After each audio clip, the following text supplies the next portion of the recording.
Hi friends, this is Venkatesh Devasani. ఈరోజు మనం discuss చేయబోతున్నటువంటి important current అఫైర్స్లో భాగంగా ముందుగా భారతదేశం నుంచి మరో 2 రామ్సార్ సైట్లు అనేవి ఇటీవల కాలంలో ఎంపిక కావడం జరిగాయి. కాబట్టి దాని గురించి డిస్కస్ చేద్దామండి. 2024 జూన్ 5వ తేదీన అంటే పర్యావరణ దినోత్సవం రోజున భారతదేశం నుంచి 2 రామ్సార్ సైట్లు అనేవి ఎంపిక కావడం జరిగాయి.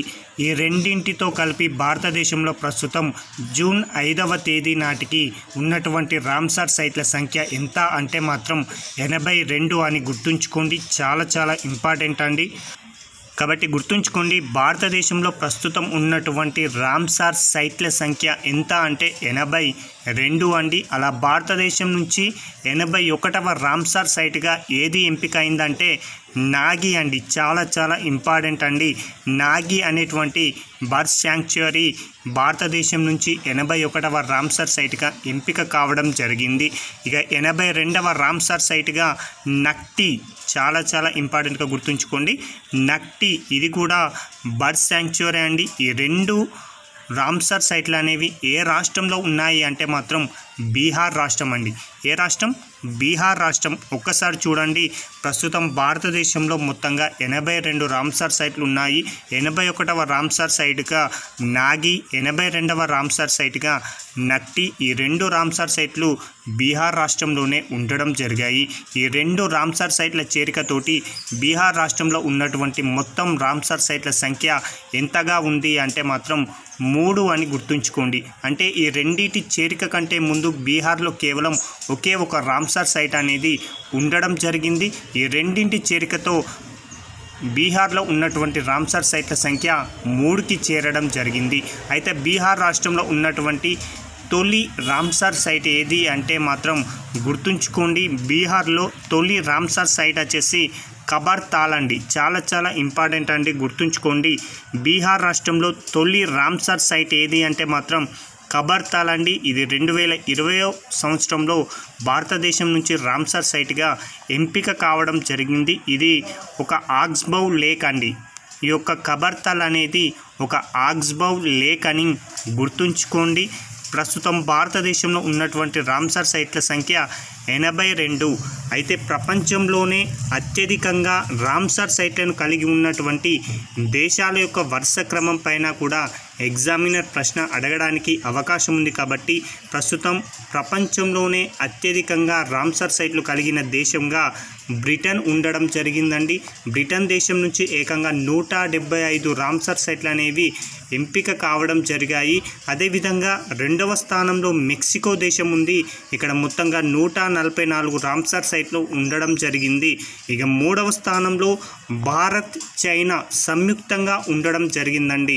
భారత్ నుంచి 82, చైనా నుంచి 82 రామ్సార్ సైట్లతోటి సంయుక్తంగా 3వ స్థానంలో ఉండడం జరిగింది. కాబట్టి ఇక్కడ నుంచి కూడా ప్రశ్న ఎక్స్పెక్ట్ చేయవచ్చండి. అదేవిధంగా మన భారతదేశం నుంచి ఎక్కువగా రామ్సార్ సైట్లు ఉన్నటువంటి రాష్ట్రంగా తమిళనాడు ఉండడం జరిగిందండి. తమిళనాడు రాష్ట్రం నుంచి ఏకంగా 16 రామ్సార్ సైట్లు ఉండగా ఉత్తరప్రదేశ్ రాష్ట్రం నుంచి 10 రామ్సార్ సైట్లు అనేవి ఉండడం జరిగింది. అదే మన తెలంగాణ రాష్ట్రం నుంచి ఎన్ని రామ్సార్ సైట్లు ఉన్నాయి అంటే ఎలాంటి రామ్సార్ సైట్ అనేది నేటి వరకు తెలంగాణ రాష్ట్రం నుంచి ఎంపిక కాలేదు అనే అంశాన్ని గుర్తుంచుకోండి. అయితే 2024 సంవత్సరం జనవరి 31వ తేదీన భారతదేశం నుంచి 5 రామ్సార్ సైట్లు అనేవి ఎంపిక కావడం జరిగాయి.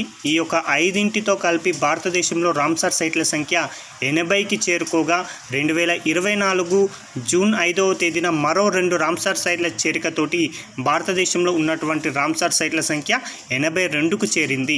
అయితే 2024 జనవరి మాసంలో చేరినటువంటి 5 రామ్సార్ సైట్లలో 3 వచ్చేసి కర్ణాటక రాష్ట్రానికి సంబంధించినవి, 2 వచ్చేసి తమిళనాడు రాష్ట్రానికి సంబంధించినవి. ఇవి మనం గతంలోనే డిస్కస్ చేసుకోవడం జరిగిందండి. అయితే కర్ణాటక రాష్ట్రం నుంచి మగాడి కేరే, అంక సముద్ర, అగనాశిని అనేటువంటి రామ్సార్ సైట్లు ఎంపిక కాగా తమిళనాడు నుంచి కరైవెట్టి, అదేవిధంగా లాంగ్వుడ్ షోలాస్ రిజర్వ్ ఫారెస్ట్ అనేవి ఎంపిక కావడం జరిగింది. అయితే వెట్లాండ్ డే ఎప్పుడు అని కూడా ఎగ్జామ్లో గతంలో అడిగారండి. ప్రపంచ చిత్తడి నేలల దినోత్సవాన్ని ప్రతి ఏటా కూడా ఫిబ్రవరి 2వ తేదీన నిర్వహించుకోవడం జరుగుతుంది. అయితే 2024 ఫిబ్రవరి 2వ తేదీన నిర్వహించుకున్నటువంటి ప్రపంచ చిత్తడి నేలల దినోత్సవం యొక్క ఇతివృత్తం ఏంటి అంటే మాత్రం వెట్లాండ్ అండ్ హ్యూమన్ వెల్బీయింగ్ అండి. చాలా చాలా ఇంపార్టెంట్ అండి. వెట్లాండ్ అండ్ హ్యూమన్ వెల్బీయింగ్ అనేది 2024 సంవత్సరానికి సంబంధించిన వెట్లాండ్స్ థీమ్ అని గుర్తుంచుకోండి. మరొకటండి, ప్రపంచంలోనే తొలి రాబందుల కన్జర్వేషన్ మరియు బ్రీడింగ్ సెంటర్ అనేది ఏర్పాటు చేయడం జరిగింది. అది ఎక్కడ ఏర్పాటు చేశారంటే మాత్రం భారతదేశం అని గుర్తుంచుకోండి. భారతదేశంలో కూడా ఏ రాష్ట్రం అంటే మాత్రం ఉత్తరప్రదేశ్ అని గుర్తుంచుకోండి. చాలా చాలా ఇంపార్టెంట్ అండి. దాని గురించి డిస్కస్ చేయబోతున్నాం.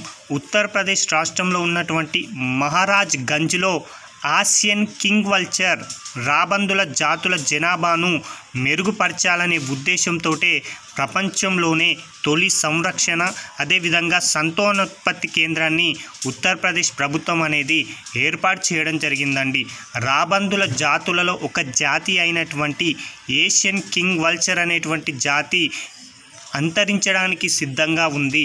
అలాంటి జాతిని సంరక్షించడం కోసం అదేవిధంగా వాటి యొక్క సంతానోత్పత్తిని పెంపొందించడం కోసమై ఉత్తరప్రదేశ్ గవర్నమెంట్ అనేది ఈ యొక్క రాబందుల కన్జర్వేషన్ మరియు బ్రీడింగ్ సెంటర్ని ఉత్తరప్రదేశ్లో ఏర్పాటు చేయడం జరిగింది. అయితే ఇలా ఏర్పాటు చేసినటువంటి కేంద్రానికి ఏం పేరు పెట్టారు అంటే మాత్రం Jatayu conservation and breeding centre అండి. చాలా చాలా ఇంపార్టెంట్. ఈ యొక్క రాబందుల కన్జర్వేషన్ బ్రీడింగ్ సెంటర్ యొక్క పేరు వచ్చేసి Jatayu conservation and breeding centre అని గుర్తుంచుకోండి. ఇక్కడ ఏవైతే రాబందులను సంరక్షిస్తున్నారో వాటిపైన నిరంతరం కూడా పర్యవేక్షణ అనేది ఉండడం జరుగుతుంది. దానికి సంబంధించి సపరేట్గా కొంతమంది అధికారులను కూడా నియమించడం జరిగింది. వారి యొక్క నిర్వహణలోనే నిరంతరం కూడా ఈ యొక్క రాబందుల పైన పర్యవేక్షణ అనేది జరగబోతుంది. అయితే ప్రస్తుతం వరకు భారతదేశంలో 9 రకాల రాబందుల జాతులను కనుగొనడం జరిగింది. అందులో ఒక జాతియే ఈ యొక్క ఆసియన్ కింగ్ వల్చర్ లేదా పాండిచెర్రీ వల్చర్ అండి. చాలా చాలా ఇంపార్టెంట్. అలాంటి ఆసియన్ కింగ్ వల్చర్ లేదా పాండిచెర్రీ వల్చర్ యొక్క జాతులను సంరక్షించాలని ఈ యొక్క కన్జర్వేషన్ బ్రీడింగ్ సెంటర్ని భారత్లో ఏర్పాటు చేశారనే అంశాన్ని గుర్తుంచుకోండి. అయితే ఈ యొక్క ఏషియన్ కింగ్ వల్చర్ అనేటువంటి జాతి అంతరించిపోవడానికి గల ప్రధాన కారణం ఏంటి అంటే ఆ యొక్క రాబందులు తమ యొక్క ఆవాసాలను కోల్పోవడం జరుగుతుంది. అదేవిధంగా ప్రస్తుతం పెంపుడు జంతువుల్లో కూడా డైక్లోఫెనక్ అనేటువంటి నాన్ స్టిరాయిడ్ యాంటీ ఇన్ఫ్లాంటరీ డ్రగ్ను అధికంగా ఉపయోగించడం వలన అవి అంతరించిపోతున్నాయని పరిశోధకులు తెలియజేయడం జరిగిందండి. అయితే ఈ యొక్క ఏషియన్ కింగ్ వల్చర్ని అంతరించిపోయేటువంటి రెడ్ లిస్ట్లో ఎప్పుడు చేర్చారు అంటే మాత్రం IUCN అనేటువంటి సంస్థ 2007 సంవత్సరంలో ఈ యొక్క ఆసియన్ కింగ్ వల్చర్ అనేటువంటి రాబందుల జాతిని రెడ్ లిస్ట్లో చేర్చడం జరిగింది. చాలా చాలా ఇంపార్టెంట్ అండి. ఇయర్ని గుర్తుంచుకోండి, 2007 సంవత్సరం అని గుర్తుంచుకుంటే సరిపోతుంది. మరొకటండి, ఇంటర్నేషనల్ సోలార్ అలయన్స్. చాలా చాలా ఇంపార్టెంట్. ISA అండి.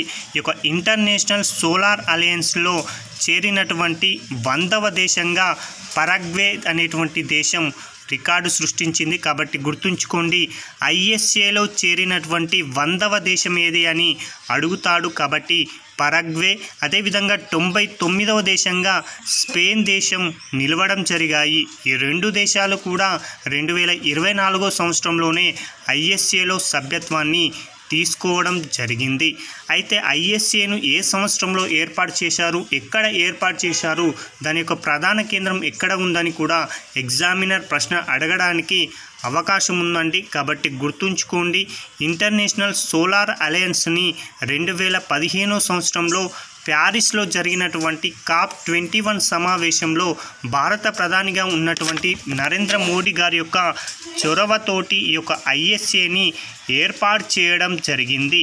అయితే దీని యొక్క ప్రధాన కేంద్రాన్ని మాత్రం భారతదేశంలో ఉన్నటువంటి హర్యానా రాష్ట్రంలో ఉన్నటువంటి గురుగ్రామ్లో ఏర్పాటు చేశారండి. చాలా ఇంపార్టెంట్గా గుర్తుంచుకోండి. ఐఎస్ఏను ఎక్కడ ఏర్పాటు చేశారంటే మాత్రం ప్యారిస్ అని గుర్తుంచుకోండి.